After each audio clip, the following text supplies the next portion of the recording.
الله وبركاته.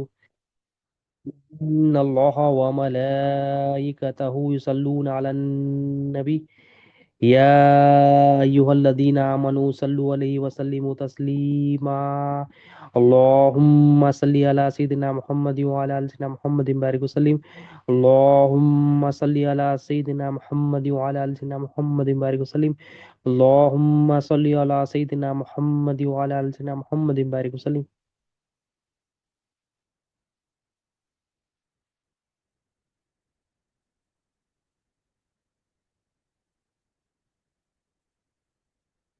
اللهم صل على سيدنا محمد وعلى ال سيدنا محمد بارك وسلم. اللهم صل على سيدنا محمد وعلى ال سيدنا محمد بارك وسلم. اللہ تعالیٰ کا بے انتہا فضل و کرم ہے کہ اس نے ہمیں نبی کریم صلی اللہ علیہ وسلم کی امت میں پیدا فرمایا اور پیدا ہونے کا فخر عنایت فرمایا. الحمدللہ یہ فخر رشک انبیاء نکلا. مزید برائے کرم ہوا کہ اللہ تعالیٰ نے قرآن جیسی نعمت سے سرفراز فرمایا, اولیاء اللہ کے دامن سے وابستہ کیا, اور ایمان کی تجدید کے لیے ہم سب کو یہاں پر جمع فرمایا. الحمدللہ رب العالمین. اللہ کے پیارے رسول صلی اللہ علیہ وسلم, نبی کریم صلی اللہ علیہ وسلم کی حدیث شریف ہے. آپ صلی اللہ علیہ وسلم ارشاد فرماتے ہیں کہ کچھ لوگوں کی نشاندہی فرماتے ہیں جو قیامت کے دن حسرت کریں گے, قیامت کے دن وہ لوگ